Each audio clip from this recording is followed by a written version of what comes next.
this message.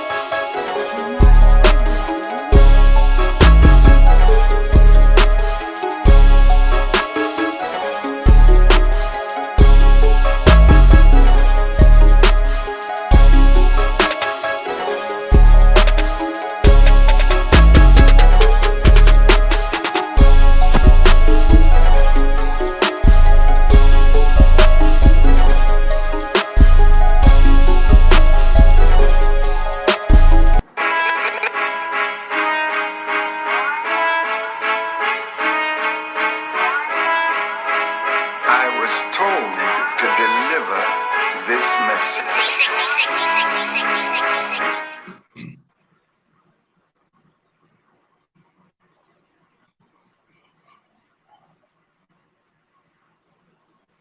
Assalamualaikum, it's your brother Landon X, NationTown TV special report, and we are live with my brother Alfonso X. Can you hear us, dear brother? Yes, sir. All praises due to Allah. Let me go ahead and start off in the proper fashion.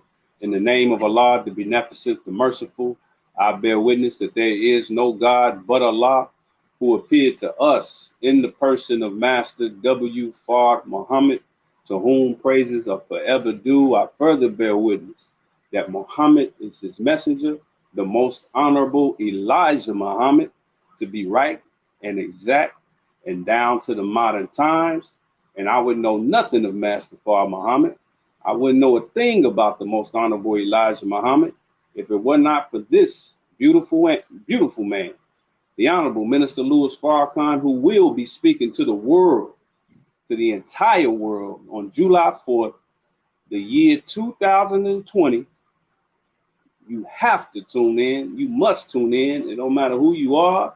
It don't even matter what your race is. If you're a Karen or a Kiki or a Keyshawn, whatever you are, you need to tune in to the Honorable Minister Louis. We got a heavy topic and a heavy show today. Brother Alfonso, we are dealing with the topic of we must protect our own. Point number 11, as it is known in the Muslim program. And we're going to go over a few things because myself and Brother Alfonso, I mean, we the soldier together, man. What is it going on? 4 years? And that little window of time, man, we didn't had a few dust ups, a few situations where we really had to put, our FOI training to the marketplace. And we're going to talk a little bit about that.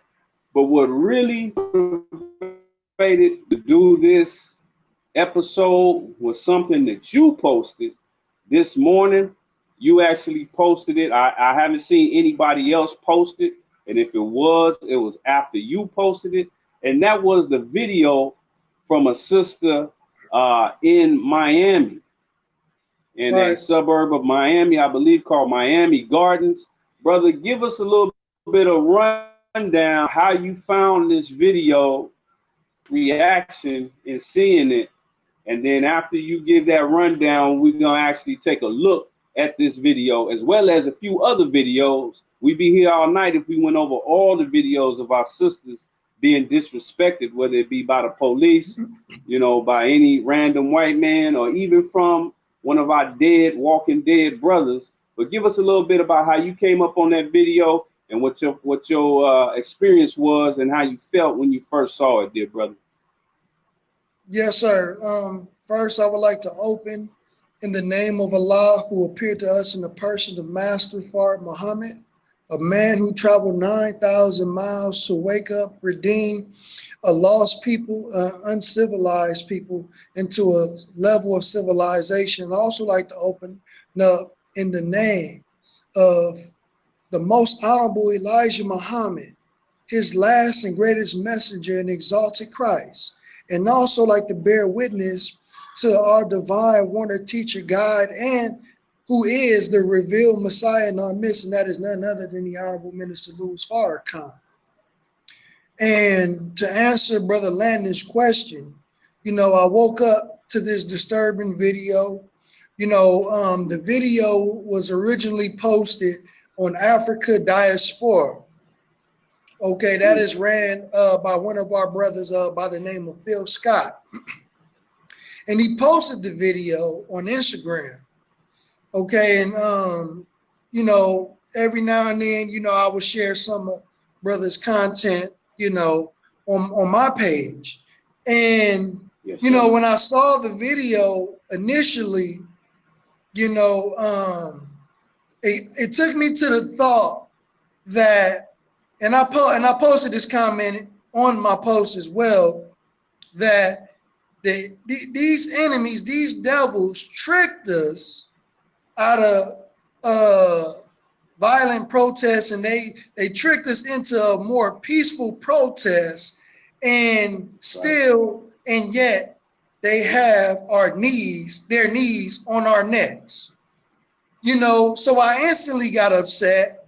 For one, they doing this to a black woman. They doing this to a sister. But two, they doing it to a woman just in general, and they are handling her like a man. And for three, it's not enough, that this man is holding her down with his knee, but he's also tasing her in the stomach to where she lost her child. So it is. The video is very disturbing. I'm sorry that I did share something like this, something that's so vicious, but it's something that our people do need to see. And the reason for it is this: we have to build our case for separation. But go ahead, Brother Landon. Come on. Yes, sir. And let me just say this, brother. From my humble opinion, brother, you don't have anything to apologize for in posting that. We got to see that, man. We got to see that. You have generations of Jews raised on Anne Frank. If you're a Jew in the world, no matter where you are, Argentina, New York, Israel, Japan, they all over the place. It ain't that many of them, but they all over the place. But you're a Jew, whether you're 90 years old or 9, you know about the diary of Anne Frank. You know how her and her family was dragged out of their house. You know all of the details of that. I read a more uncensored version of that story, and I don't know how true it was, but they said that the SS guards that came and took their family out kicked her father's teeth out his mouth, and just dragged him out. So these kind of stories, the Jewish people, they say never forget. So I think we have to come out of that comfort zone, our people who don't want to see it. I think you did 100% the right thing. And brother, we're going to go ahead and take a look at this video. I'm going to let you know now, it is graphic.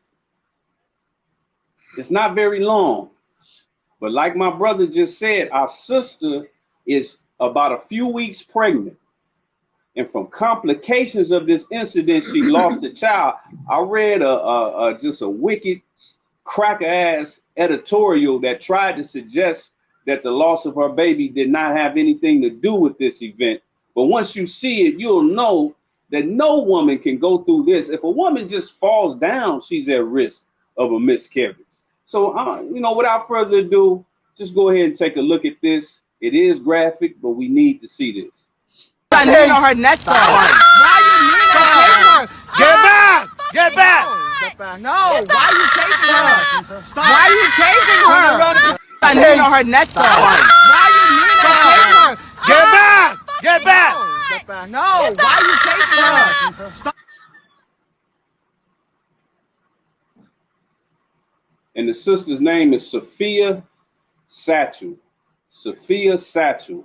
And the story behind it, allegedly, she was outside of a club that she worked at. She got into a dispute with her boss at the club. The boss, the Caucasian boss, called the police.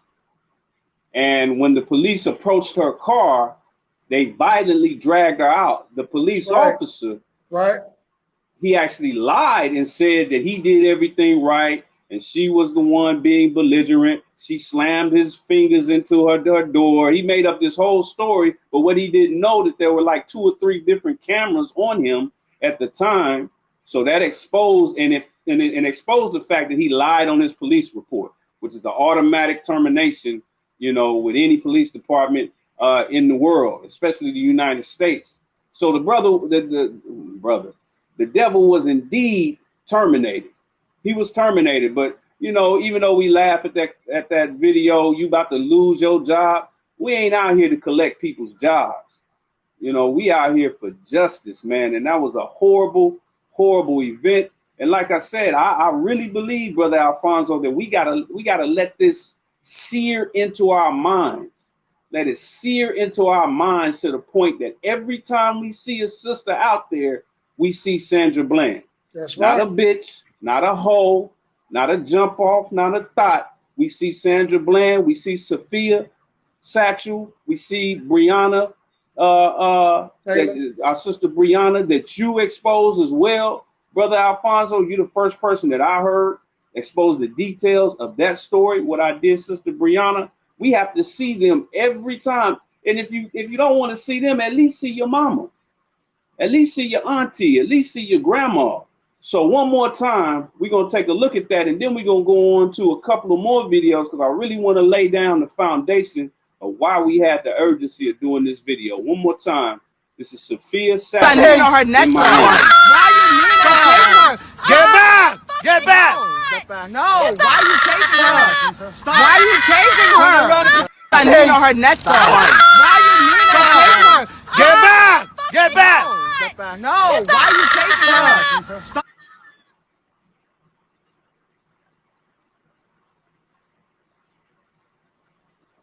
Man, wow. I mean, that's something else. Now, the video we're going to show next is a couple of years old. I picked out a few videos just to kind of lay the foundation that our sisters are just as much under attack as we are. And there's a reason why you're seeing more Breonna Taylors, more Sandra Blands, more Sophia Satchels at a higher rate. It's because of the rules of war, but we're going to get in that in a moment. But this is a sister in Austin, Texas, same state as Sandra Bland. And this is a sister, she looks highly intelligent. It's because she was actually a school teacher who was dragged out of our car by a police officer. And just take a look for yourself. Many of you will remember this. The problem with a lot of these stories is that when it becomes the top story, they got everybody pissed off. Within about a week or two, we tend to forget it. So I like to bring these things back up so we cannot forget, just like the Jews do. But pay attention. Shock and despair still 1 year after her experience with an Austin police officer. I've become afraid of the people who are supposed to protect me and to take care of me. That fear, she said, came from a clash with Officer Brian Richter. To see your driver's license, you're being stopped for speeding. What happened is caught on his patrol car video, obtained exclusively by the KVUE Defenders and the Austin American-Statesman. Officer Richter says in this report that he asked King to close her car door should she try to run away. All right, take a seat back in your car so we can close the door. Put your feet back in the car so I can close the door. When she didn't immediately comply, he attempts to forcibly remove her, and things escalate fast. No, why are you touching me? Oh my God! As their confrontation plays out, King is taken to the ground a second time. In his report, Officer Richter says he acted so quickly because King reached to the passenger side of the car. He says he didn't know if she had a weapon. He also said King showed what he called a, quote, uncooperative attitude and resisted by clutching her steering wheel, actions not caught on camera. King was charged with resisting arrest, a charge prosecutors immediately dismissed when they saw this video. I was trying to figure out why is this happening to me. Oh my God. I was genuinely fearful for my life. I didn't know what was going to happen. And literally, I didn't understand why it was happening to me. But it doesn't end there. A few minutes later, on her way to jail, a calmer King talks to another APD officer, Patrick Spradlin, about relations between officers and the black community. Because of their appearance and whatnot? Officer Spradlin is heard offering possible explanations about why some people fear African Americans. I can give you a really good idea of why it might be that way. Violent tendencies. And I want you to think about that. That's why a lot of the white people are afraid, and I don't blame them. Yeah. Some of them, because of their appearance and whatnot, some of them are very intimidating. After more than a year, the entire case is getting a new... Now, Brother Fonzo, one thing that this sister said that kind of shook me up after this happened, she said that one of the most stressing things about this, and I'm paraphrasing, she said one of the worst things about this is that it happened from someone who she thought would protect her, which is the police. And what bothered me about that is because on one hand, I want to get mad and say, sister, they're not here to protect you. That's our job. But then at that exact moment that I thought that, I realized that we're not on our job collectively, not to say all of us. We don't want to use generalizing terms when we're dealing with each other, but we're not on our job like we should. And if we were, she would know off jump that it's not their job really to protect us, that's not really what they do, even though they say protect and serve. How do you feel about that, brother? How do you feel that this sister is so distraught and even in tears thinking that the police were her protector? And keep in mind, this is an educated sister. She's a school teacher. What do you think about that, Brother Fonzo? I personally believe that we've been deceived by the system that is in rulership. Because we know and understand on a basic common sense level that these people have sworn and taken oaths to serve and protect these communities within the country.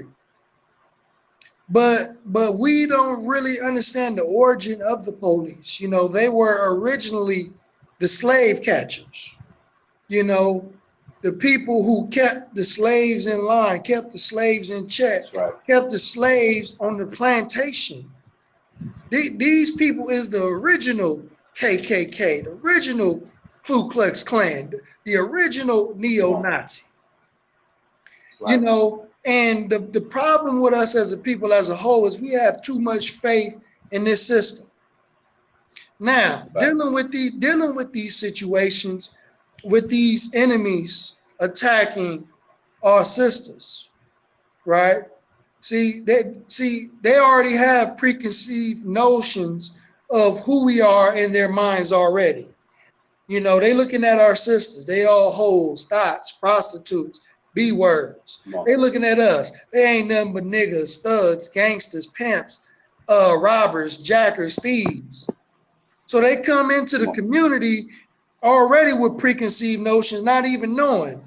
You know, you pulling over a famous actor, Jay Farrow. You pulling over an educated teacher. You pulling over a principal. You pulling over a doctor, a nurse. They don't look at us as that. Okay, so it's easy for them to assault us. It's easy for them to shoot us down in the street. It's easy for them to kill us. But now, once we know and see the type of mentality that these people have towards us, why do we keep deceiving ourselves and trying to encourage people to go out and continue to vote for a system that continues to fail black people? Oh, that's all I'm saying. Oh, stop. Let's start the peaceful protest and let's get in the booth. Why the hell we need to get in the voting booth for if after what they did to our brother George Floyd, Okay, and then they can not only are continuing to do what they do, but they actually turned it up on us. And we talking about going out and voting. Come on, man, we done lost our marbles. We need to get in line with a teaching that is teaching nothing else but separation. We need to get in line with that kind of teaching, because again, if we don't, we're going to continue to catch hell. And like you always teach black people, personally, I see you always teaching us, you know, to vote with our black dollars. You know, like when you had the receipt phone up, you know what I'm saying, showing that you only spending with black businesses. You know what I mean? We need to get, because there was a post by a brother, shout out to our brother Remix Sway God, you know, he posted up, you know, a video about all the black Trump supporters basically, you know, partying at the Trump rally with they Make America Great hats again. And him and a slew of other black people, thousands of black people, because he has a big following, was on that post making fun of those black people. But, you know, I stepped out on the post and I said, well, any black person that believe in this white man system, period, is cooning. So you can't get mad at them trying to call them coons, but Negro, you claim to be a Democrat, okay, and you talking about you finna go vote for Joe Biden, but you cooning too. That's a fact. That's a fact. You know what I mean? If you still got faith in the system. But now let's talk about dealing with our sisters real quick. Yes, sir. Yes, sir. Absolutely. See, now, in LA, there was several times where we seen brothers beating on our sisters. I remember one time in particular, me and Brother Landon was on security for the sisters on Saturdays because we was head of the security. Brother still's head of it right now. But a brother ran around the corner and was like, yeah, man, this brother around there abusing the sister. So the other brothers that was there with us, helping us with security, we had them brothers to hold the post down while we went around the corner to go check on our sister. And we engaged the brother who was putting his hands on our sister. And, you know, he got shook up, pulled out a knife. You feel me, Brother Landon, grabbed me. You feel me? Because it's about to go down. Yeah, it's about to go down. So, you know, long story short, the brother calmed down. You know, he stopped putting his hands on the sister, and he came back around the corner and apologized to us. That's a fact. You know, and then there was another incident, you know, where we had to step in for a brother getting ready to put his hands on another sister. You know, and a couple instances, there were a couple sisters that were wrong. But we got to be wise enough to know, you know, to differentiate between right and wrong. But even if the sister's wrong, there's no reason for any man, black or white, to put their hands on our sisters, period. And when they do that, that's when it's the time to die. Either they gonna die or we gonna die. Come on. Straight like that. When they're pulling our sisters out of their vehicles, because to be honest, and you know, I'm in the martial arts, you feel me? So, you know, that type of behavior towards a woman is excessive.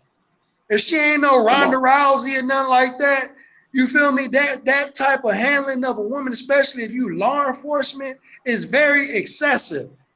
You know, and in this instance, it was so excessive to where the sister lost her child.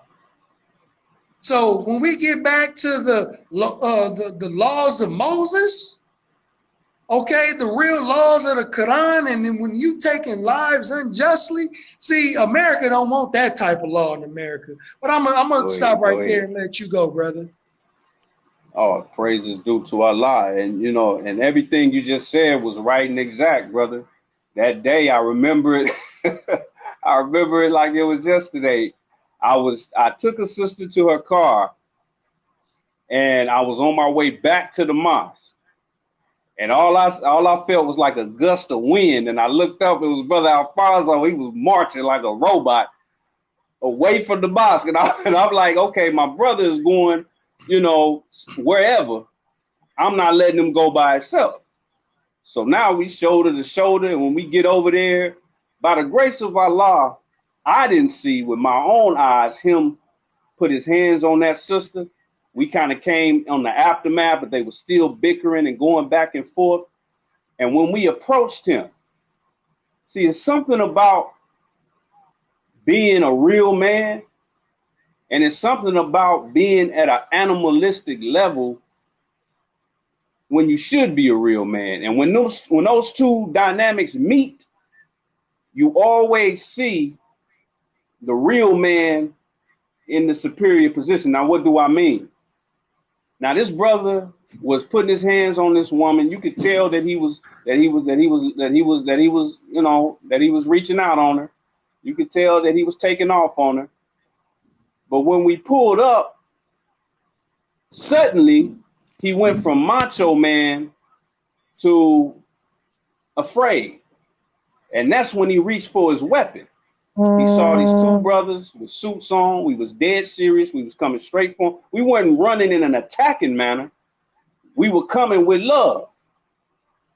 We weren't coming in a way that we were trying to hurt him.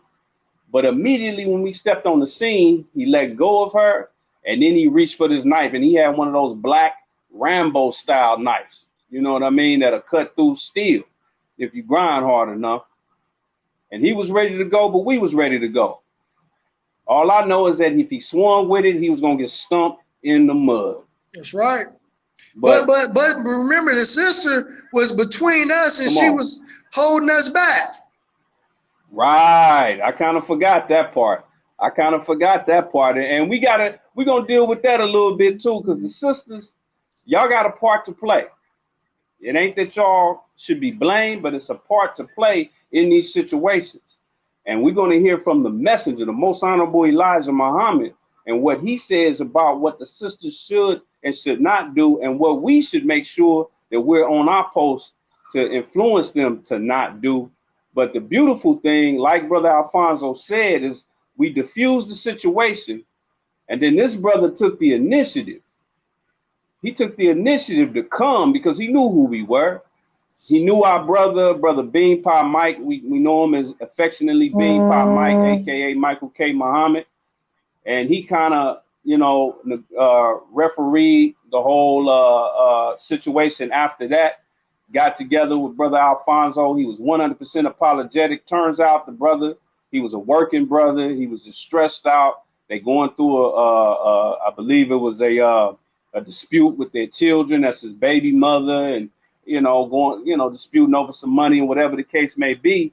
But that was just one situation. Brother Alfonso, one situation that I went through on a Sunday morning before the mosque, real quickly, it was a brother who was basically chasing, I guess he called himself a pimp, a little pimp, and he was chasing a sister that was supposedly working for him.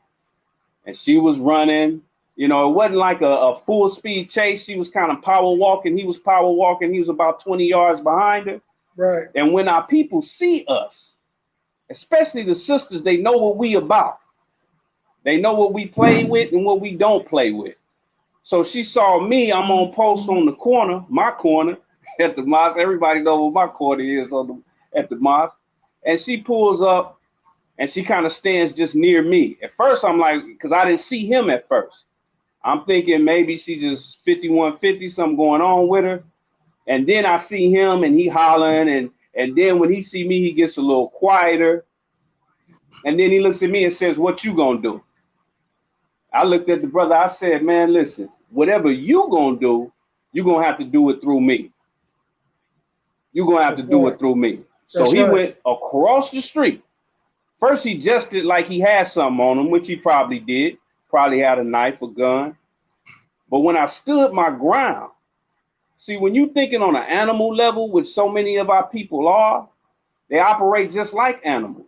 Like a dog, the biggest dog in the world, when they bark and they growl at you and you stand your ground and you look right back at them, that takes the whole, that changes the whole dynamic. Right. Because they can smell fear. They can smell disorganization. They can smell a punk. So when we just stand our ground, brothers, it ain't about being the hardest dude in the world. I don't know if I would have won that fade.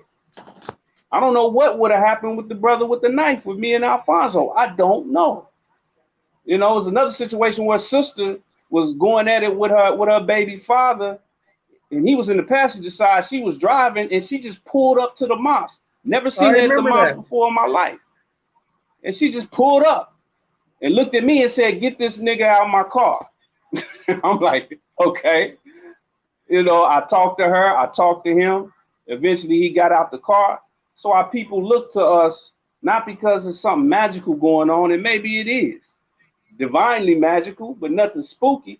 It's because we just stand our ground and we believe in 100% manhood. And that's why we can't bargain off the value of manhood. I don't care what they say about toxic manhood and all this LGBTQ foolishness. Listen, man, the more of a lack of manhood in our community, the more you're going to see Breonna Taylor's and our sister Sophia, our sister Sandra. And speaking of sister Sandra Bland, I'm going to play a little bit of her video. I know it's hard to watch, but I want you to look for something that I look for today that I never looked for before. Can If I you ask remember, something she before was you on the play side it? of a street. Yes, sir. Yeah, I just want to ask something before you play the video. A Yes, lot of sir. Go people, ahead. don't know, man. I've had guns pulled out on me over black women. I had Come on. knives pulled out on me. I didn't been in fights over black women. And Facts. put some dudes on their pockets over my sisters. Go ahead. And that's real. That's the only way. You know what I mean? And we have to stop being scared now, but we got to be intelligent. Now, if a sister wrong, you got to let her know she's wrong. You can't just be fighting for any sister just because, right. we got to be more intelligent than that. We got to be able to be mediators and facilitators. Right. We gotta operate with intelligence. But certain situations, like what in the video what happened to the sister who got snatched out her car and getting tased, like, no, we gotta act.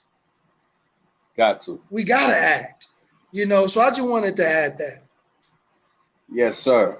And that's right and exact. Right and exact. Like I told the wannabe pimp brother, I said, listen, bro, whatever you're gonna do, you're gonna have to do it through me. And y'all gonna have to take this down the street. Now, when she left, I noticed that he crossed the street further down the street. You know where the liquor store is, Brother Fonzo, or where the liquor store used to be. They lost their liquor license. I don't know if you know that, bro. They lost their liquor license by the grace of Allah. But he crossed the street and they kind of ran into each other down there. And I don't know what happened. I just know whatever went down, it didn't go down on Temple property. But on this Sandra Bland video, I watched it today with a different eye. They call it soft eyes when you're looking, for other things around the main thing that's going on. And I asked myself, how many cars went down the street while this was happening and they saw him aggressing on her? And how many people just passed like it was nothing and got on with their day? And I counted the cars. My count was 19 cars passed. 19 cars passed, a couple of cars U-turned like they were just being nosy. And you can see that they all slowed down. That's something that we always do. We see the police or a car accident, we always slow down. So they all slowed down. So they got a good look at what was going on, but none of them stopped. Now you might be thinking that since this is Texas, it's in a little town called Prairie View, Texas. Those who are not familiar, you might be thinking, oh, that's because that's a town full of rednecks. Yes and no. There are a lot of rednecks in Prairie View, Texas. However, Prairie View is also home to one of the most well-known historically black colleges, Prairie View A&M. And she was right across the street from the school. So I guarantee you, mathematically, half of those cars at least had to be brothers and sisters. So pay attention to how many cars pass as she goes through this ordeal with this devil. Giving me a ticket, so let's continue. Are you done? You asked me what was wrong, and I told you. Okay. So now I'm done, yeah. Okay. You mind putting out your cigarette, please? Don't mind. I'm in my car. Why do I have to put out my cigarette? Well, you can step on out now. I don't have to step out of my car. Step out of the car. Step out of the car. No, you don't have the right. Step out of the car. You do not have the right to do that. I do have the right. Now step out or I will remove you. I refuse to talk to you other than to identify myself. Step out or I will remove you. I am getting removed for a failure. Step out or I will remove you. I'm giving you a lawful order. Get out of the car now or I'm going to remove you. And I'm calling my lawyer. I'm going to yank you out of here. Okay, you're going to yank me out of my car? Get out. Okay, all right. 25. Let's do this. Yeah, we're going to. Yeah, don't touch me. Get out of the car. Don't touch me. I'm not under arrest. You don't have the right to take me. You are under arrest. I'm under arrest for what? 25. For what? 7 County FM 1098. Just For north what? of 290. Send me another unit. Get out of the car. Another unit, FM 1098. Get out of the car now. Why am I being apprehended? You trying to give me a ticket I said for your failure? get out of the car. Why am I being apprehended? You I'm just giving you a opened my lawful car order. door. I'm going to drag you out of here. So you threatening to drag me out of my own car? Get out of the car. And then you I will light you up. Get out. Wow. Now. Wow. Get out of the car. Really, for a failure to signal. You're doing all of this for a failure Get over there. Right, yeah. Yeah, let's take this to court. Let's do Go it. ahead. For a failure to signal. Yep, for a failure to signal. Get off the phone. On my school. Get off the phone. I'm not on the phone. I have a right Put to your record. phone This is down. my property. Put your phone down. Sir? Put your phone down. Right now. Put your phone down.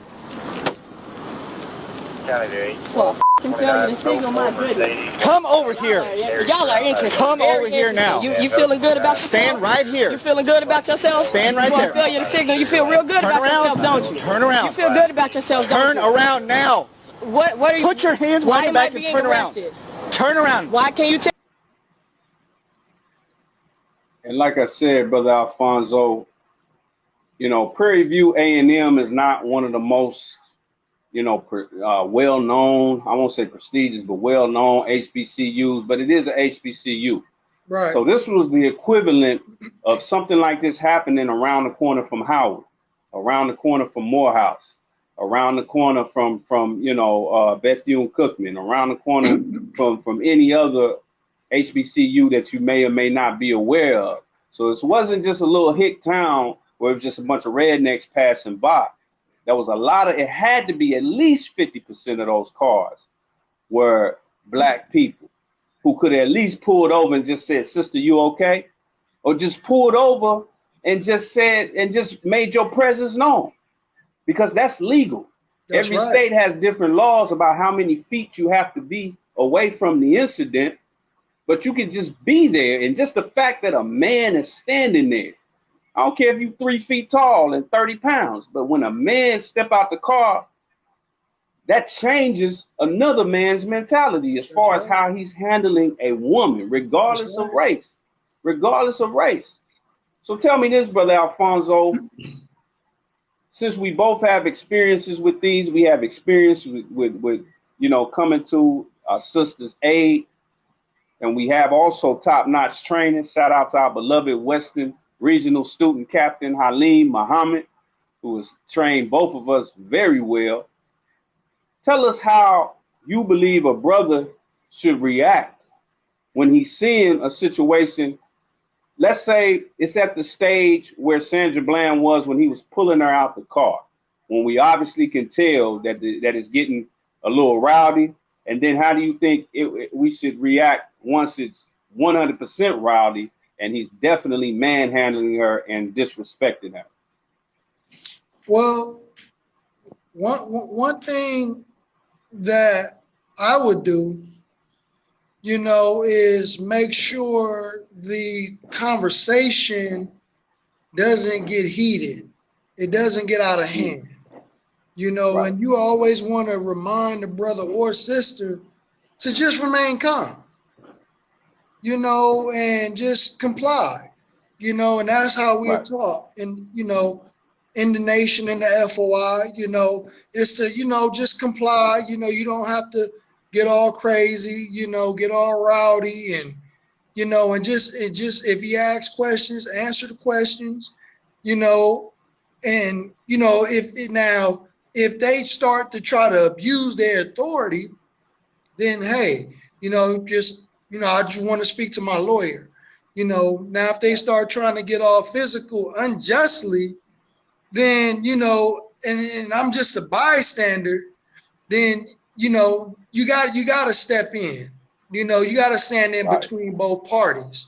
Regardless of whether they got a badge or not, if they're abusing their authority, you got to hold them to their own laws and standards.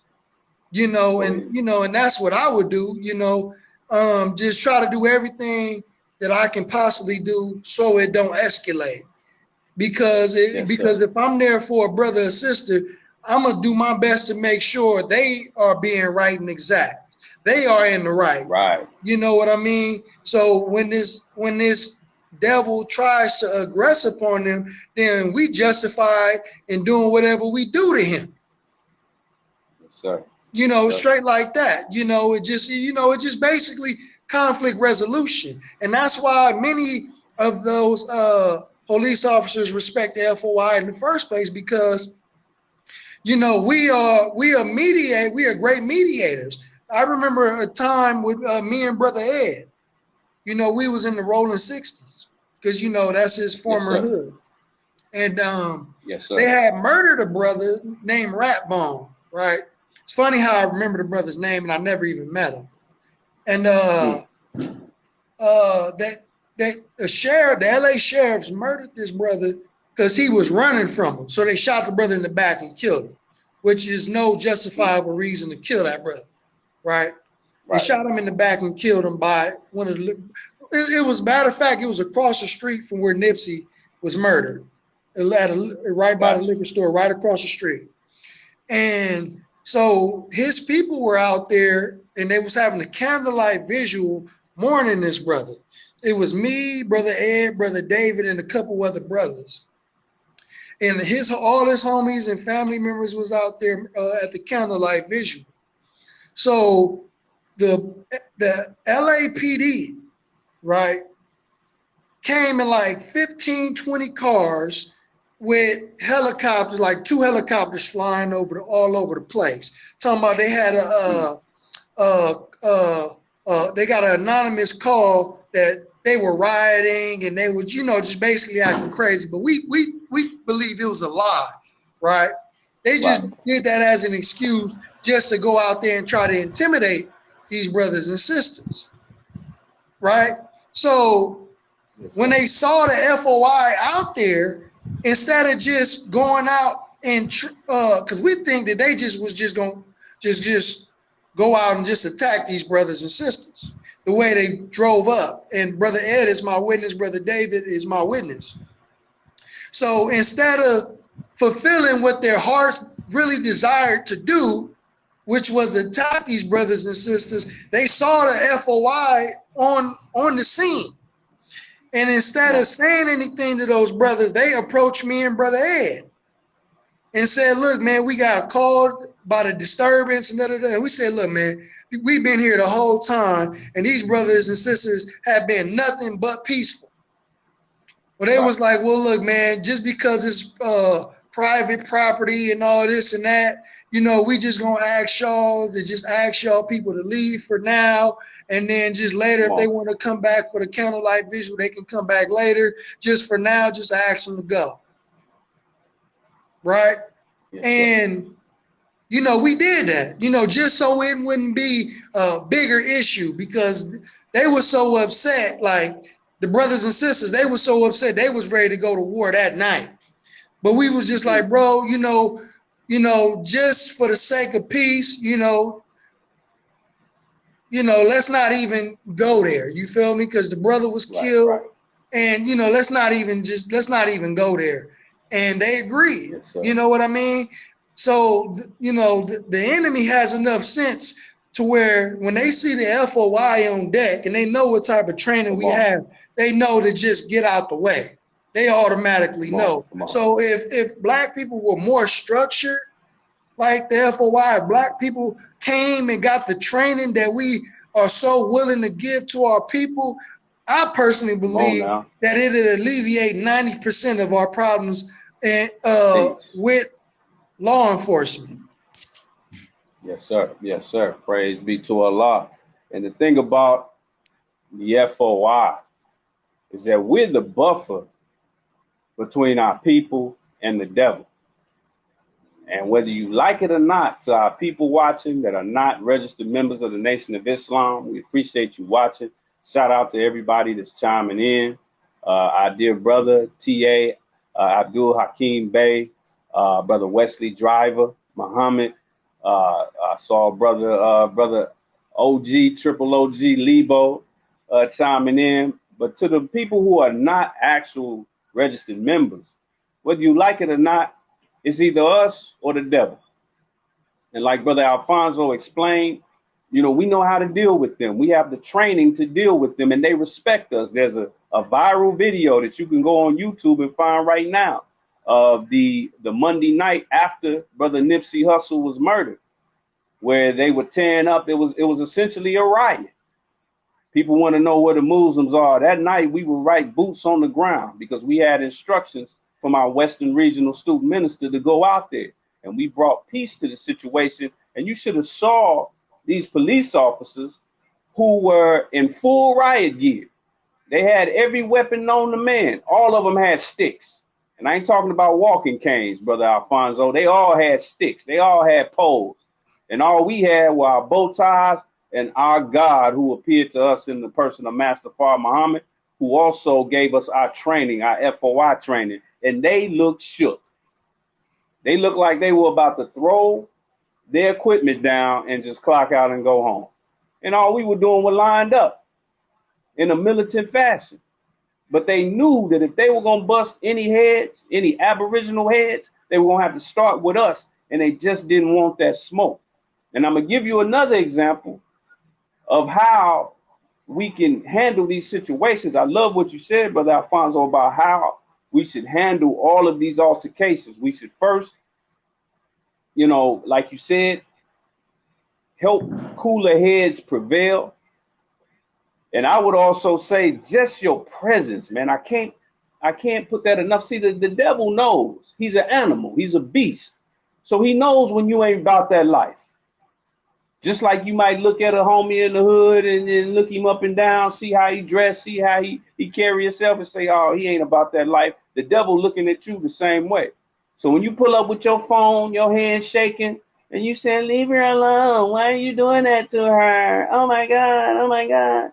That devil ain't scared of you. But when you step up, especially when you step up in numbers, that'll diffuse the situation. I'm talking about when the situation has passed the point of negotiation. Where they are completely disrespecting someone. Yes, sir. And not only that, they're scared of your righteousness.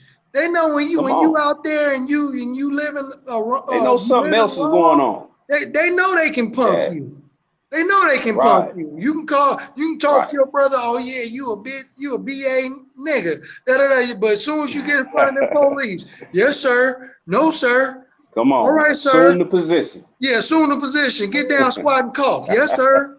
Yeah, see, they know they can punk you because you ain't striving to be righteous. But when you striving to be right and exact and you following the laws of the land, they know they can't touch you.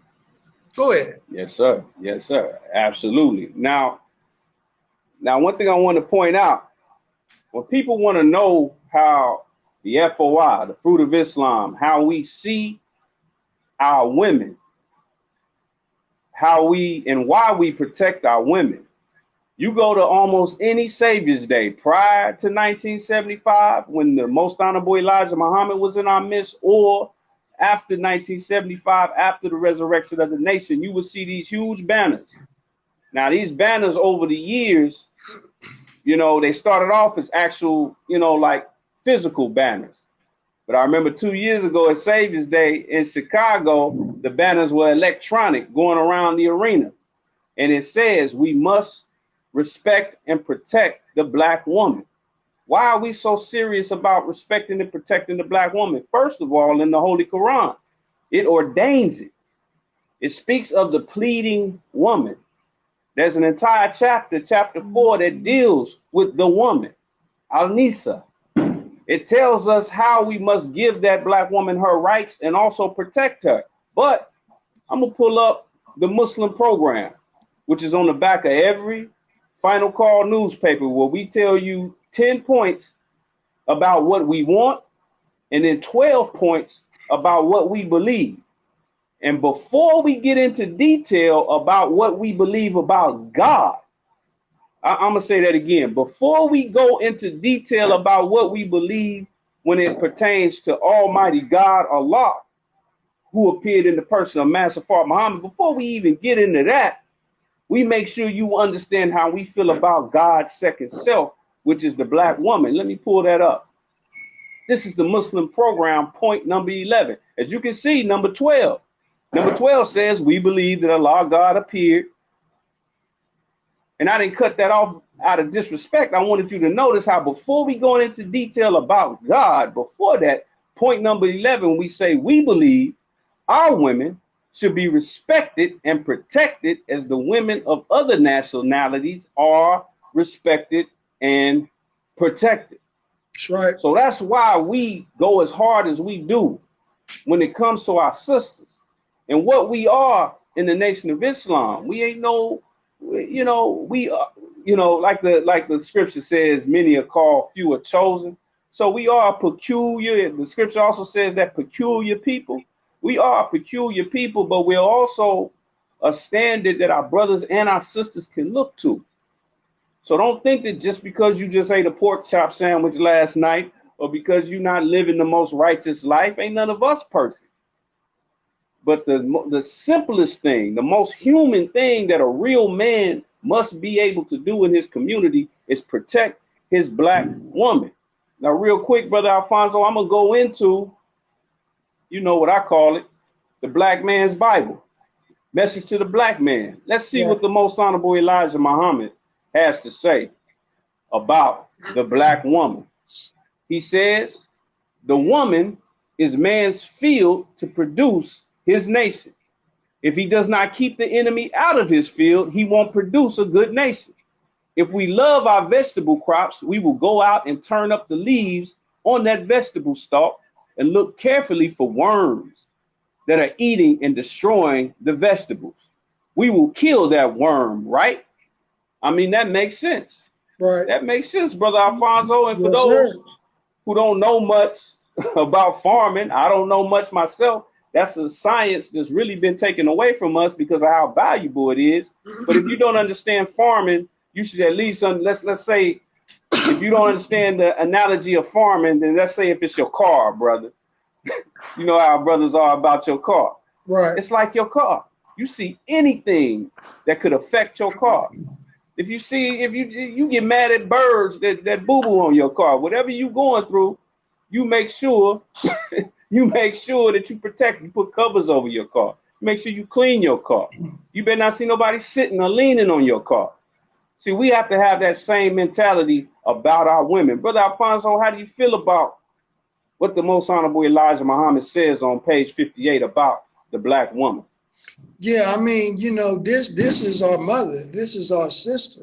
This is our cousin. This is our auntie. This is our friend. This is our best friend. You know, this is the mother, not only of civilization, but the mother of the universe. She gave birth to everything in the universe. She is what gives birth from the spiritual realm and bring it forth into the physical realm, from a micro level to a macro level.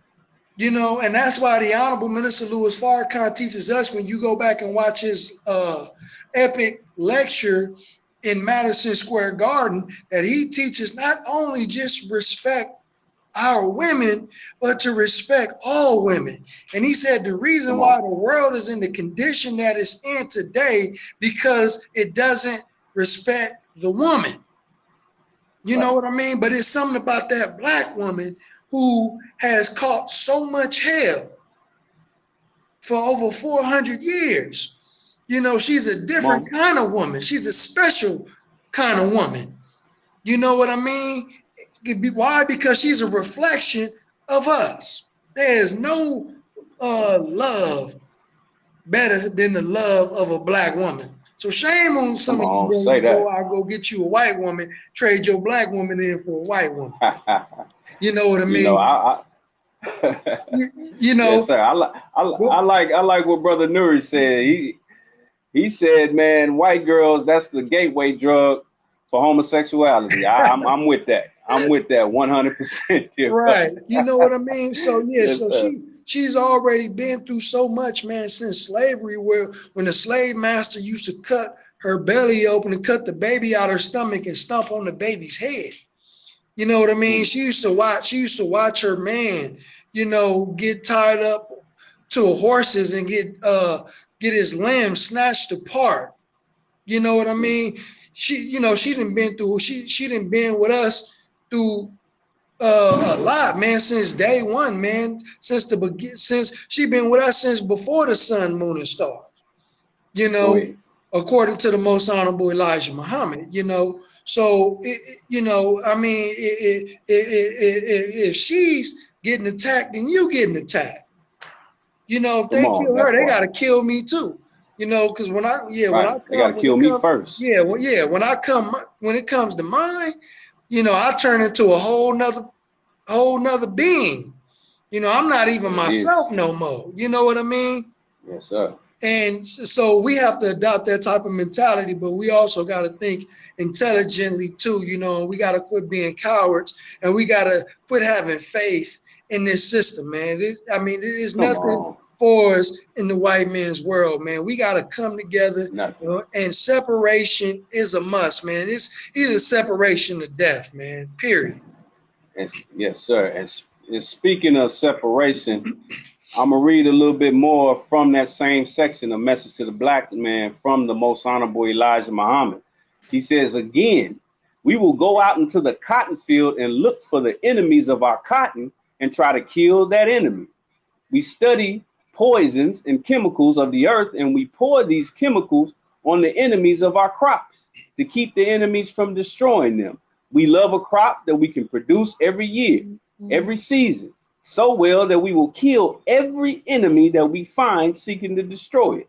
We will even kill one another if we find the other one out there trying to steal that crop. Now check this out. It says, protect and elevate your woman. The messenger says, Allah himself has said that we cannot return to our land until we have a thorough knowledge of our own selves. This first step is the control and the protection. That's a heavy word right there, Brother Alfonso. Control and the protection of our own women. There is no nation on the earth that has less respect for and as little control of their woman as we so-called Negroes here in America.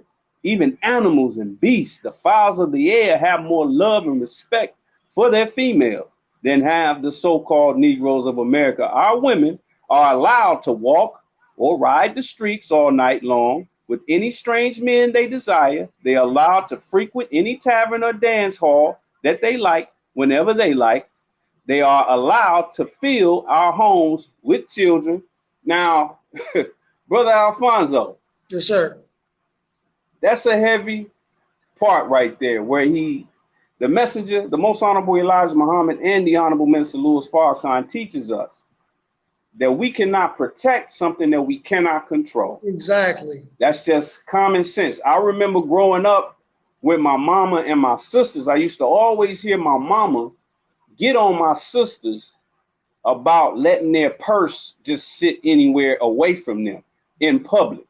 I mean, she would go hard on my sisters about that, to the point where I got an M.A.A.M. When I see my wife more than 5 feet away from her purse, I'll be like, hey, babe, go get your purse.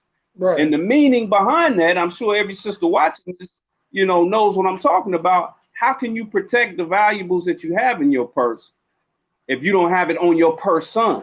That's right. If you don't have it with you, you don't have it within arm's reach. That's why I got a little strap on it that you put over your shoulder so you can have it. So if somebody gonna come and snatch it, they gotta damn near take your shoulder with them in order to get away from get your purse away from them. So that control aspect is mandatory for us to have. Now, what is control? Now that shakes a lot of sisters up. Yeah. And it should shake sisters up. Right. It should shake sisters up. The idea of a sister being controlled by a nigga should shake her up. So any sister that hears that and says, I ain't letting no nigga control me, I agree 100%, sister. You should never let a nigga control you. Right. But an Asiatic black man, though. Original and man. if you have not met one, I cordially invite you to go and find one. We out there. But where we're not, we ain't in the club, sister. We ain't in the bar, sister. We ain't out hanging on the corner, sister. We ain't hooting and hollering at you when you just try to go to the corner store. You ain't gonna find the Asiatic black man there. And your chances, the niggification possibilities increase substantially in those situations. That's right. So you're dealing with a nigga. That's right. And the nigga controls nothing, nor should he. A nigga controls nothing. And even if you put something in the control of a nigga, it will be destroyed overnight. So I understand you, sister, when you get touchy and feely about that control issue. But by control, we don't mean being a tyrant. We just mean something like, sister, if you leave the house, let me know. Give me a call if you out past night so I know where you are in the situation where we got to help you. So, Brother Alfonso, tell me, how do you feel about that control issue and what the messenger just said about how crucial that is for us to be able to protect? Right. Yeah, it's a difference between somebody's trying to basically, like you said, be a tyrant and control everything you do just for my own benefit and purpose. Like it's a color purple ego or something. It's to when situations like, in life and death situations, security situations, things that can be beneficial to save your life. These are the things that's important. That's what you would consider a righteous control. But you can't be like, oh yeah, you can't control me. Can't nobody control me. And then when you say something wrong to a man and I'm not around and something happened to you and you be like, well, why ain't y'all supposed to be protecting all men? And like, wait, hold on. You just said that you didn't want no control. Like, which one is it? Do you want me to be there to secure you or not? Like, I'm confused. Come on. And many of them are confused because one minute you want to be free and liberated and independent. Next minute you want me to be right there. So y'all gonna have to make up your minds. Good point, brother. Because my mind is made up already. I'm gonna defend you anyway, but against your own judgment, against your own better Make judgment. It easy for us. I'm gonna be there for you anyway. But sometimes y'all can't be alienating brothers who care about you and just want to be there for you. Right. And you use a very key word when you say secure. When you say secure, when you think about securing something, like it's a little thing in hip hop culture where we say secure the bag. And securing the bag means you going and getting the bag. You grabbing the bag. That's a control move. Whenever you secure something, you have to have control of it. In sports, like they got a rule in the NFL, when you catch the ball, you have to secure it all the way to the ground. Even if you catch it in the air, but by the time you hit the ground, the ball is fumbling around in your hand, they'll call it an incomplete pass because it was not secure in your clutches when you hit the ground. So, sisters, when it comes to securing something, we have to be able to be aware and have some type of influence as to what's going on, or we just don't know where it is. The first step to being able to secure something is to know where you are and to know what you are doing and what you're not doing. These are things that we have to be able to have, but only a black man can take that type of responsibility and do what's right with it. Only a black man, not a nigga. And that's unfortunately the issue that a lot of our sisters have. They only have experiences with niggas. Can I add to that? Yes, sir. And as a FOI, we are given our general orders, and our first general order is to take charge of this post in all temple property in view. We are taught to take charge. Right. Even the sisters are taught to take charge. You know what I mean? Yes, so in those type of situations, you know, as men, we have to take charge. Why? Because when we don't take charge, we are not on our post. You know, and it's unfortunate that these things are not only just happening to us, but they're happening to our sisters. And because they're happening to our women, it's because we ain't on our posts.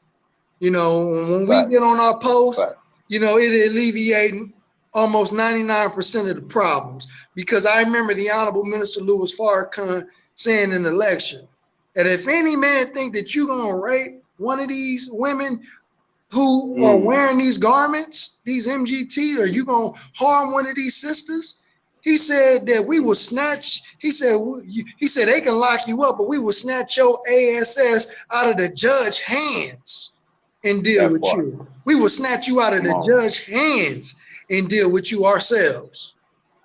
Yes, sir. Yes, you know sir. And let me say this, Brother Alfonso. To anybody that does have just an overall across the board issue with control, I'm gonna need you to keep that same energy with your enemy, because our enemy constantly controls us. That's right. Let's look at the situation we're in right now. We're in something called a quarantine.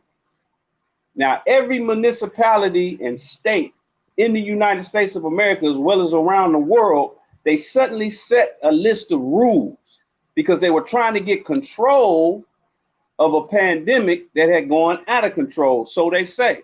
But what they did was, first of all, they stipulated where you could go and where you couldn't go. They shut down many of the businesses. And when you go into business, they told you have to be within 6 feet of the next person.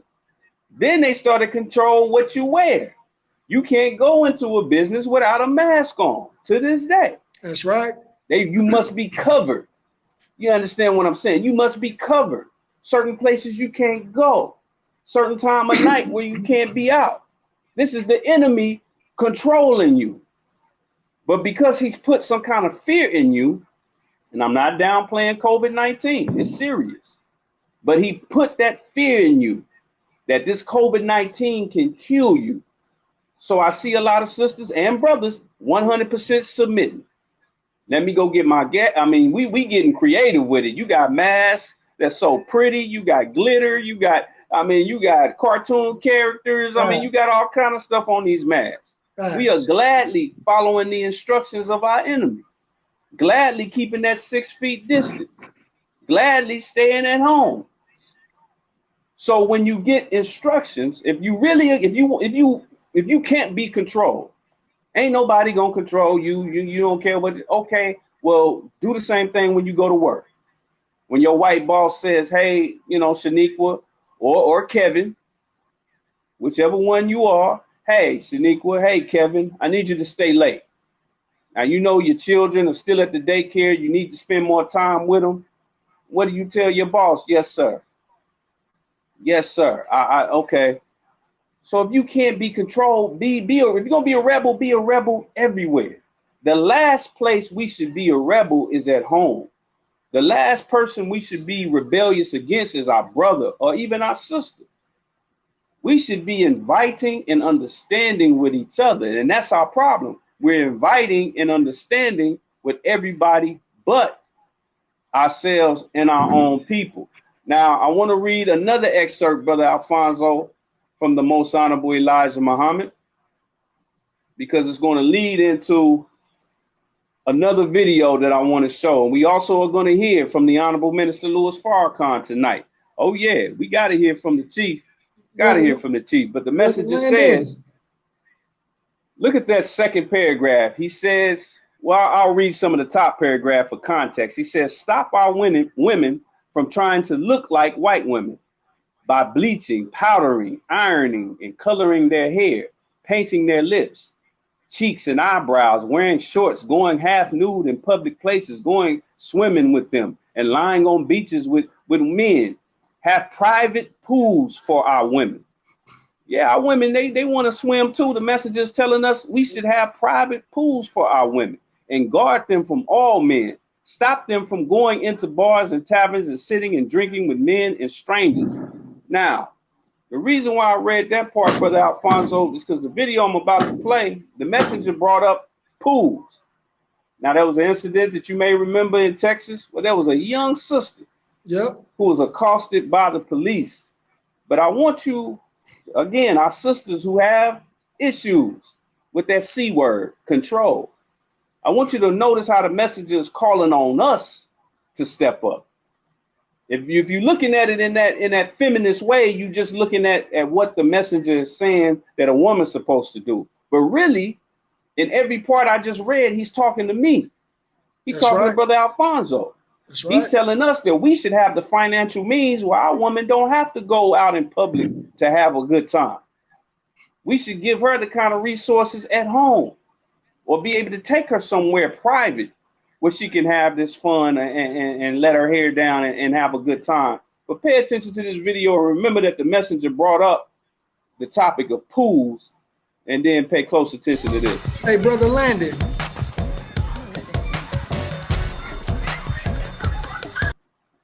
Yes, sir, Brother Fonzo. Oh, yeah, I'm sorry about that. I do have to jump off. I want you to continue, but I do yes, sir. I do want to give a last word before I do go, beloved. Yes, sir. Yes, sir. Go ahead, brother.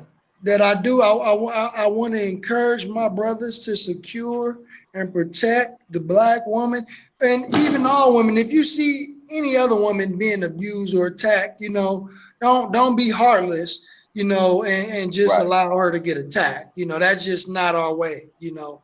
But but secure and protect our women specifically, you know what I mean? And let's do it with intelligence. And I want to encourage brothers and sisters, if you haven't ever been to a Muhammad's mosque, man, please come out and get some of this training and these life-giving teachings of the most honorable Elijah Muhammad, because our general orders will literally save your lives. You know, what we have to offer will literally save your lives, man. You know, and it's coming from the heart of the Honorable Minister Louis Farrakhan, because he loves you. He loves his people very much. So that's all your brother wanted to say. This is your brother Alfonso X. Some of you already know me as Malcolm Flex TV. And if you don't know me, you can follow me on Facebook, and you can subscribe to me on YouTube or follow me on Instagram as well. So I do have to jump off, family, because it is kind of late, but I'll let my brother Landon X continue on with this amazing video and that we putting down. Peace and assalamu alaikum. Wa alaikum salam, sir. Yes, sir. And I won't be on much longer myself. Like I said, we will hear from the Honorable Minister Louis Farrakhan on this exact topic. And I want everybody that's watching or will watch this to pay very close attention. But before we get into the minister's words, like I said, the messenger mentioned pool parties. So I'm going to bring up and remind you of this incident that also took place. Man, it's stay going down in Texas. But I'm going to bring up this video of this sister that was terribly disrespected, and pay attention to everything around her on this video.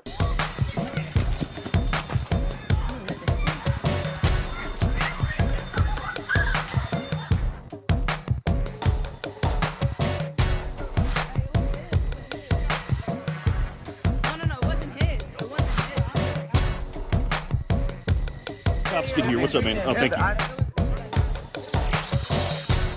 Oh, sir, get on the ground. Hold up, sir. I told you to stay. Get your asses down on the ground.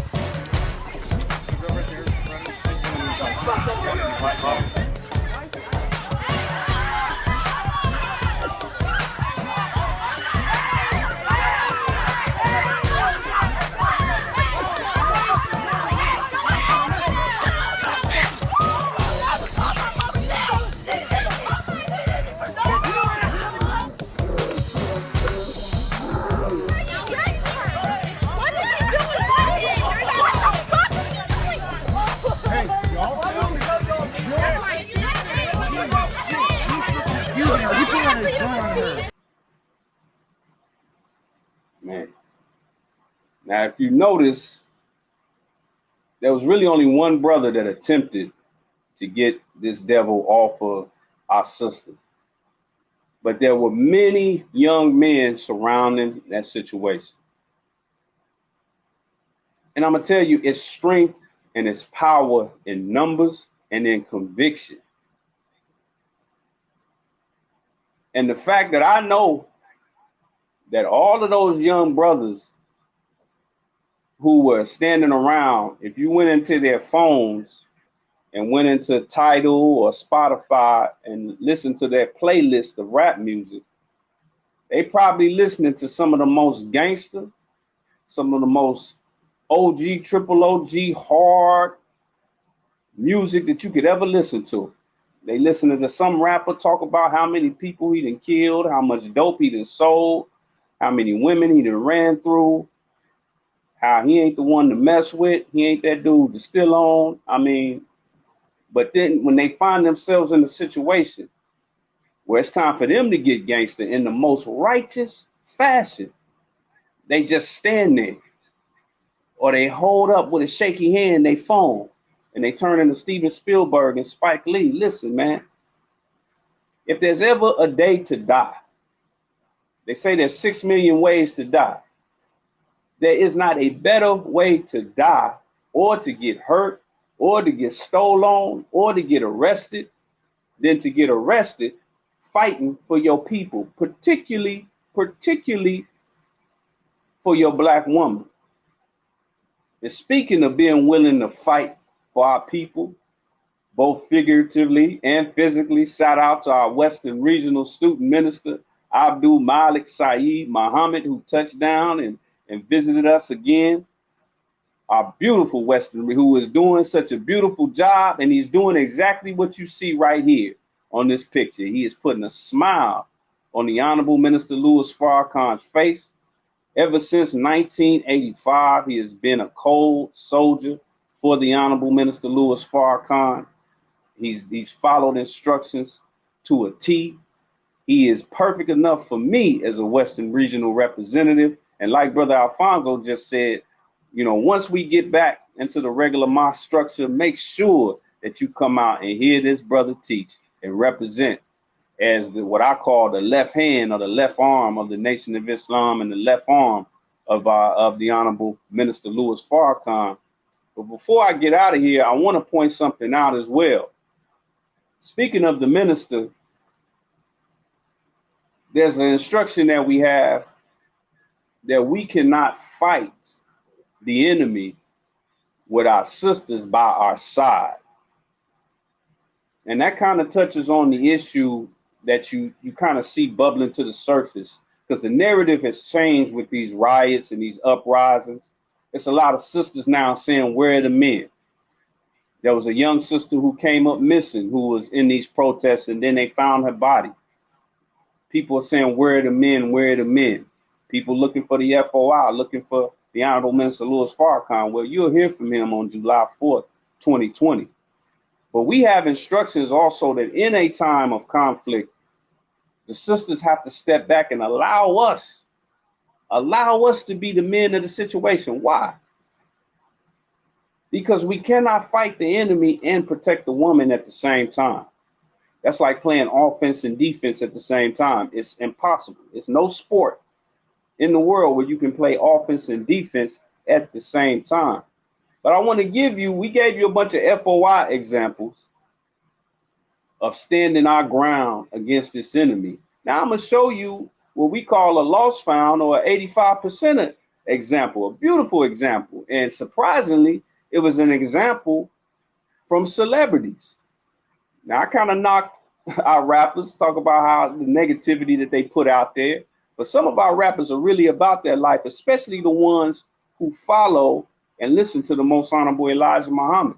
Our brother Nipsey Hussle, before he left, he gifted a copy of this book, Message to the Black Man, to our brother T.I.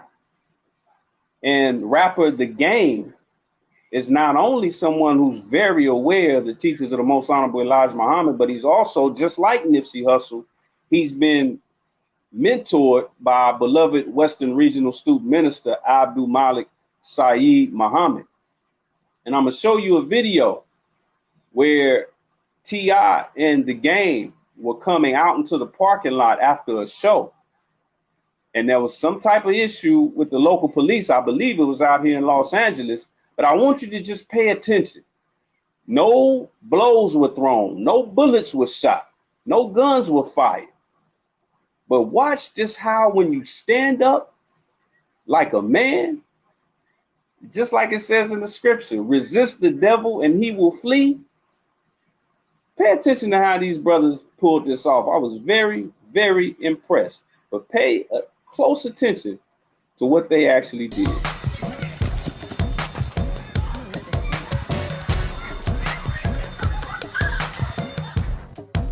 That's not the actual video. Let me find it and pull it up. Some of you may have already seen it, but it's a hell of a video. But I really want y'all to just really study how Brother T.I. handled the situation, as well as the other brothers involved.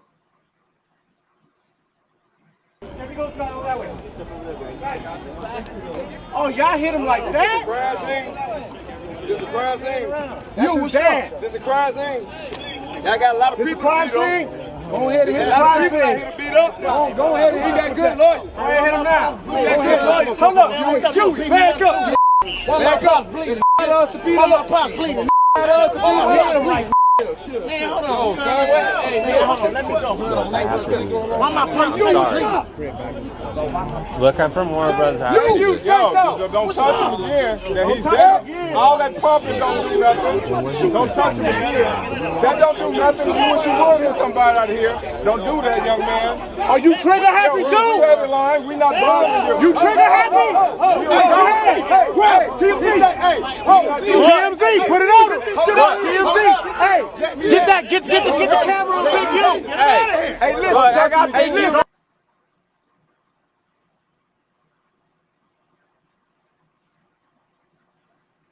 All praises due to Allah. That's all it took. It took unity and manhood. No guns were drawn by T.I. and his entourage. You also saw the rapper Game. No guns were drawn.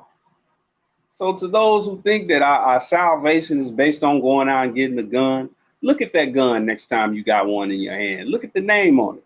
It's got a white man's name. He gave you that gun. He allows you to have that gun. But when you stand up like a man and we stand up unified, it knocks everything else out the park. Now, we're going to hear from the Honorable Minister Louis Farrakhan. He's going to touch on the importance of protecting our women, but he's also going to break down what I mentioned earlier, the war strategy. See, there's a war strategy to take out the male, spare the female, and then once the male is off, that's why we're seeing so many Breonna Taylors and Sophia's and Sandra Bland's. It's because the black man is essentially captured mentally and physically. When you look at the prison system, we're captured right now. So I want you, as we close out, we're going to not only listen to the Honorable Minister Louis Farrakhan, but after we hear from the minister, we also going to hear from God's second self, herself, because I think it's only right, since we're dealing with the protection of our own, particularly our women, that we actually hear from a woman. Imagine that. All praises due to Allah. But listen closely to the minister as he breaks down how we should handle our women and how we should handle these situations in general. Not guilty. Sisters, they're not guilty. I'll tell you why in a minute.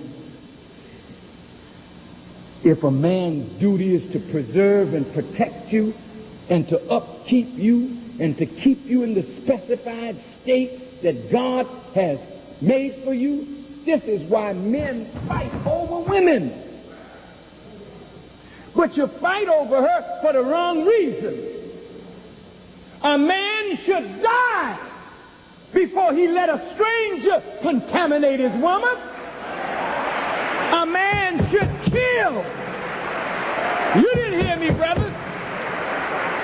I'll say it again, brother. We ought to be #1 killers on the earth. keep any man away from our woman.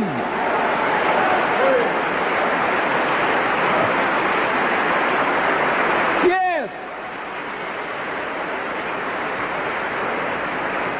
When I was coming back from Iraq, before the war broke out, there was an African brother that I met in Baghdad. I met him once in Washington, D.C. He's a very wealthy black man.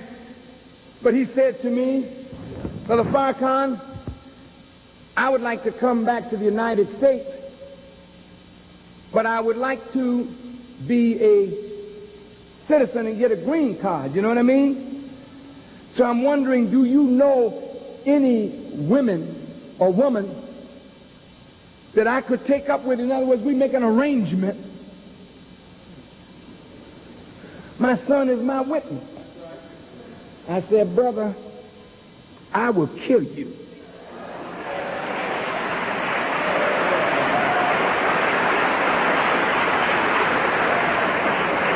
And he's a black man like myself.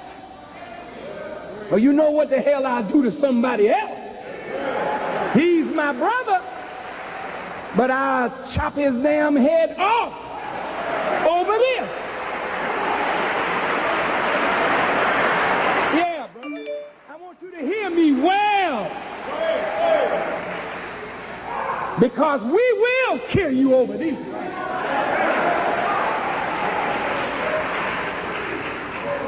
Any of you that want protection, you come here. Yeah, we'll kill concrete over you.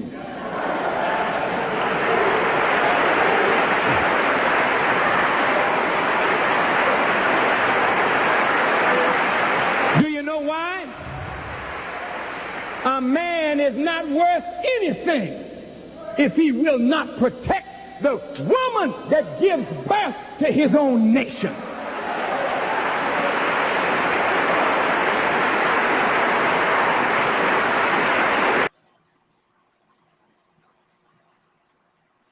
All praise is due to Allah.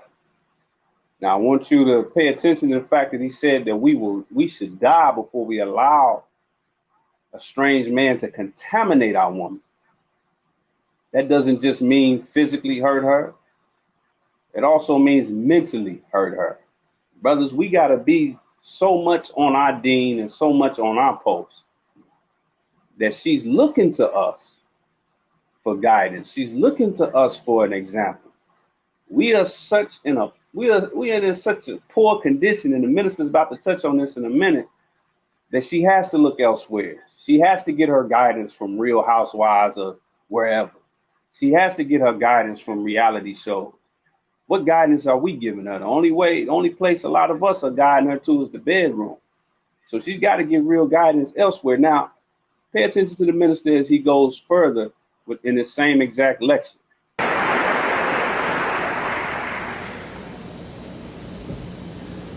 You're not guilty, brothers. You are a conquered male. And when the white man comes into our society and he goes to war with the men of that society that he may have free access to your woman.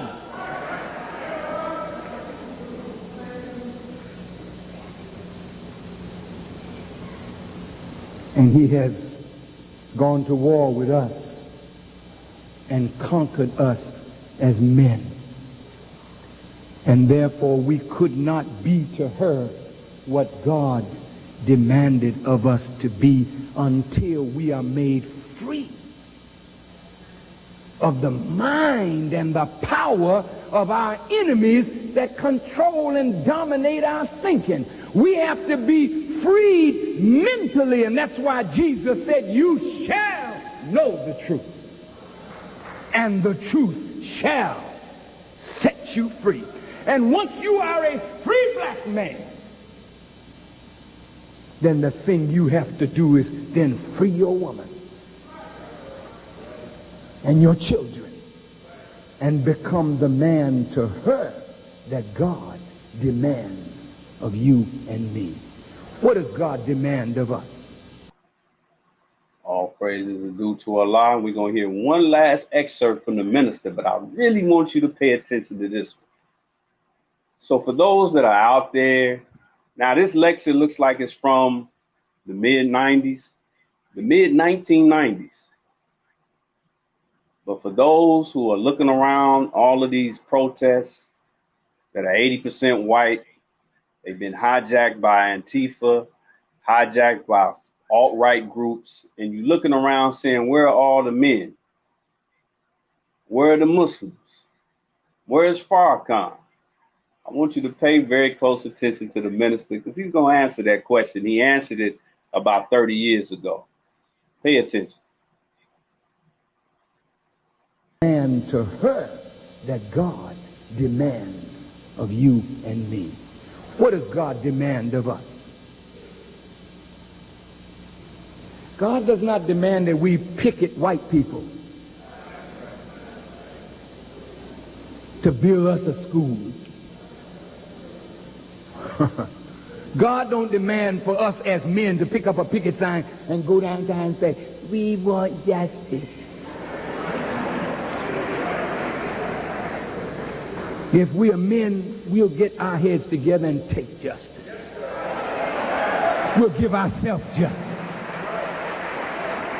God does not ask a man to ask another man for freedom. God gives us the right to be free, and any man that want to be free, he'll earn his freedom by his own blood and sweat.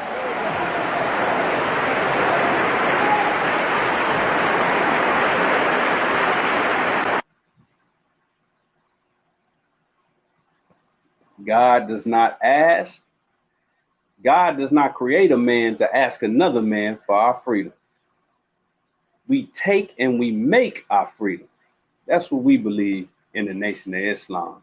But with that said, I felt like it was only correct and only right that since we're dealing with, I don't know who this is creeping up behind me, since we're dealing with protecting and respecting the black woman, this is my wife, Sister Shauna Joy. And before we close out, I just want to hear from my sister the answer to a particular question. What can we and all the brothers that are out there watching, it doesn't matter if you're single, married, whatever the case may be, what can we do to do a better job of making y'all feel more secure and protecting you overall, not just at home, but abroad and in any other situation? Well, first off, let me open up in the proper fashion. Bismillahirrahmanirrahim. I bear witness that there is no God but Allah, who came to us in the person of Master Farad Muhammad, to whom all praises are due forever. I further bear witness that the most honorable Elijah Muhammad is his messenger, the exalted Christ and first begotten of the dead, and that the Honorable Minister Louis Farrakhan is their divine mourner, teacher, servant, student, and guide in our midst. It is in those three great, holy, righteous names, beautiful names, that I greet you all in the greeting words of peace. Assalamu alaikum. Wa alaikum salam. So I'm going to actually answer that question in not just what I'm expecting of the brothers, but sisters, we have a responsibility as well. But to answer your question, for me, hold on, give me the question one more good time, beloved. What can we do better? What can we do better to make the sisters feel more secure? And what can we do better as far as respecting and protecting our sisters, as point number 11 calls on us to do? Okay, and I'm not just talking about FOI, registered members of the Nation of Islam. I'm talking about the whole Nation of Islam, registered and unregistered, which is all 50 million or more of Aboriginal people here in the United States. Yes, sir. So for myself, what I would love to see from our brothers is, for one, act like we know that we are at war. Act like we are living in a war zone, because we are. Act like we are in enemy territory, because we are. We are too lackadaisical out in this world, like we don't see every single day continuously us getting beat, hung, raped, killed, and murdered for absolutely nothing. We walk around this earth like it is ours, and it is, but it ain't, because it's under the wicked rulership of a devil. So we walk around here so lackadaisical, like we run things and we don't. I really would love to see our brothers to act like, look like we are at war. We walk around here and, we're just any old type of way when we really need to, like my brother's been saying, we operate off of general orders. Like every black man and woman needs to be walking around here with all general orders in full effect at all times. So we have to come out of our homes and even in our homes with the knowledge that we are at war, and at any moment myself or my fellow brother, we soldiers together, can be in harm's way, are in harm's way, and we need to be prepared to act. It's like when these things happen, it catches us off guard because, for one, we don't think of each other as family, as brothers, as sisters. So we like, I never thought that could happen to me. How? Anybody can get it. You're black. Anybody can get it, and anybody has gotten it. We've seen it from all ranges and spectrums, socioeconomic, male, female, all different religious, every religion that you can possibly think of. If you are black, you've gotten it.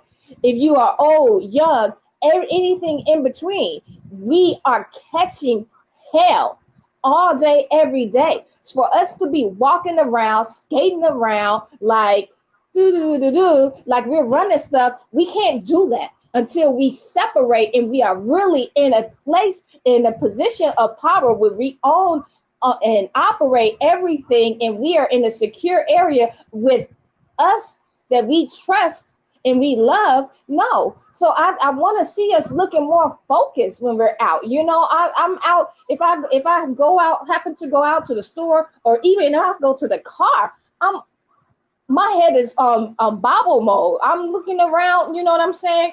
And when we see each other, I want to see us smile at each other. Right. I want to see us acknowledge each other. Give, a little nod, whichever way, and speak to each other. And not for the brothers, speak to your sister politely. Not, hey girl, whistling or whatever, acknowledge your sister how you would acknowledge your mother, how you would acknowledge your blood sister, how you would acknowledge your cousin.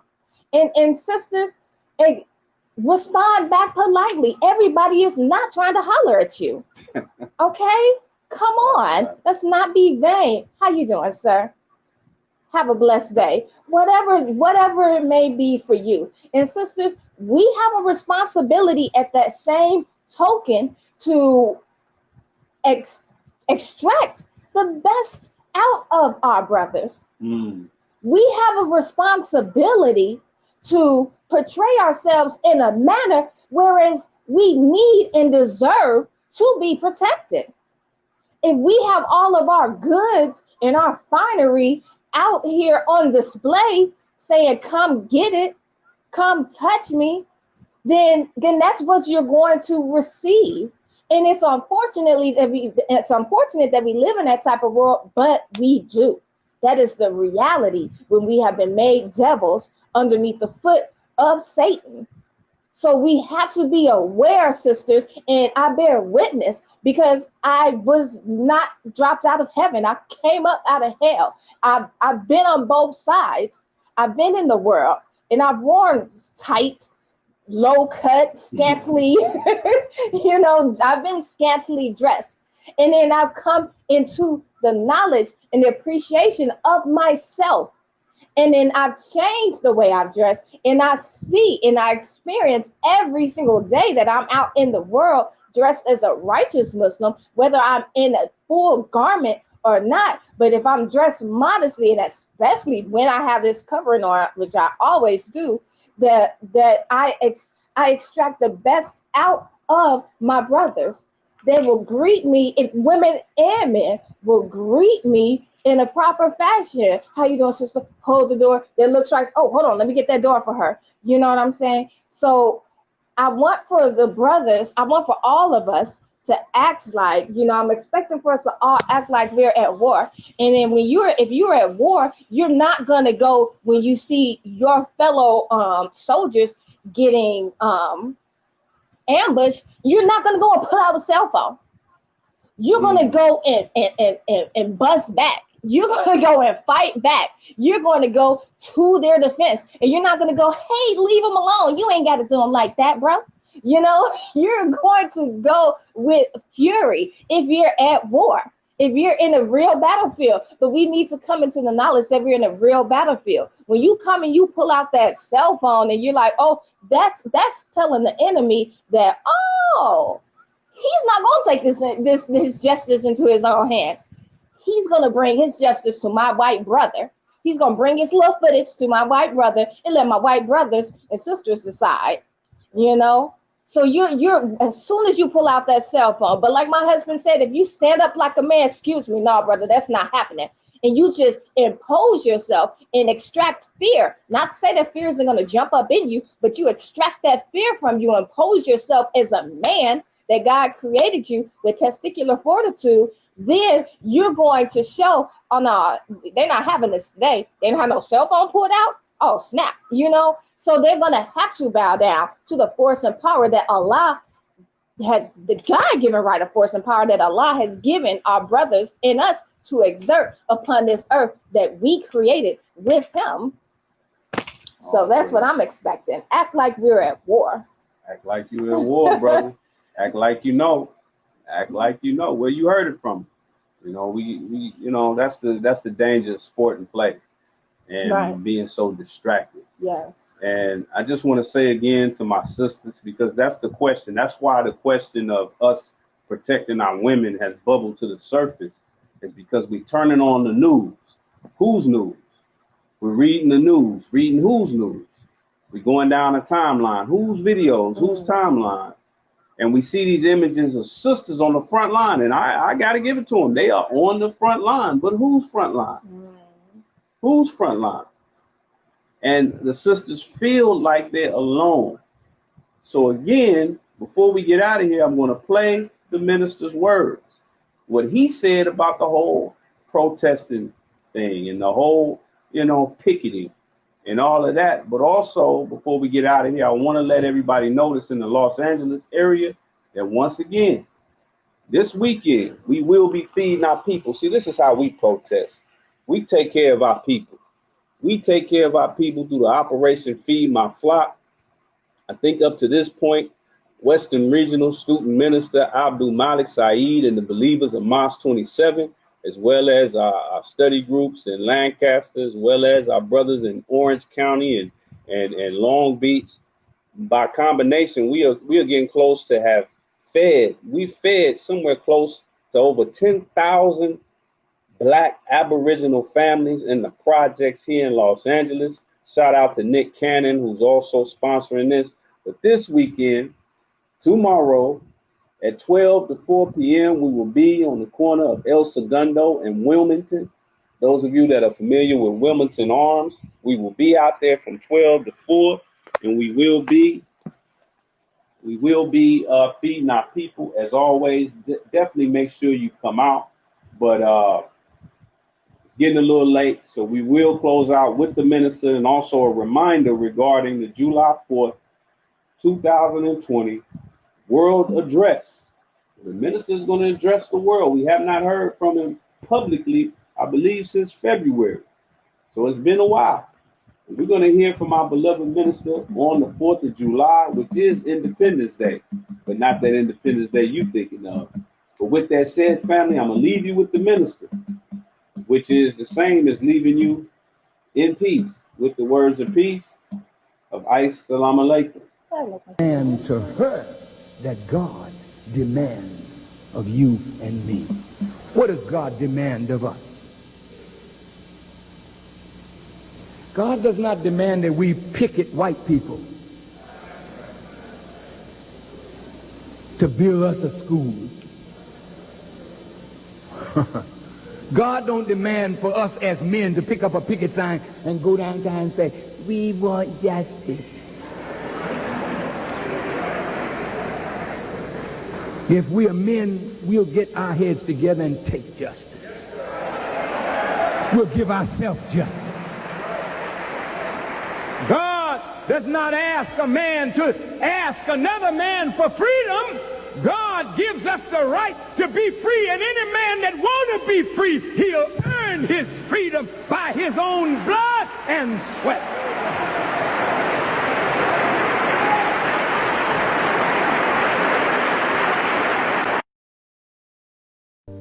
America was not built on a firm foundation. The nation called America was doomed from its inception. How do you build a nation? Killing the native people. How do you build a nation? Bringing a whole people out of Africa to America to be made slaves.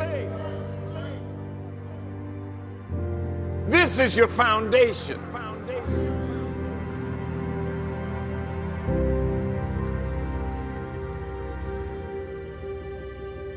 The world is looking at a country going to hell. You are opting to be a part of that is unraveling right in front of your eyes. You see the country cascading downward. This is America. Why do you want to get into something that is coming to an end?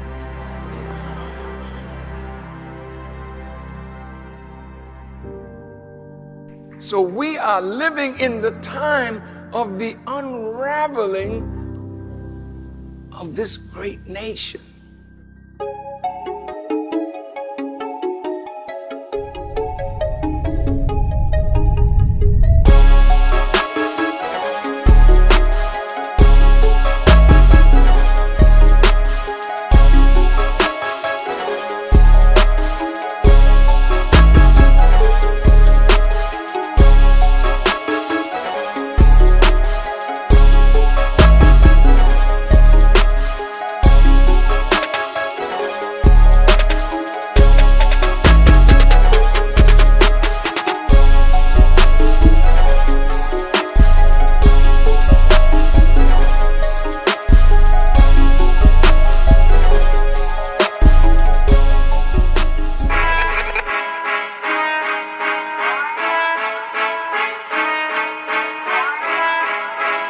I was told to deliver this message.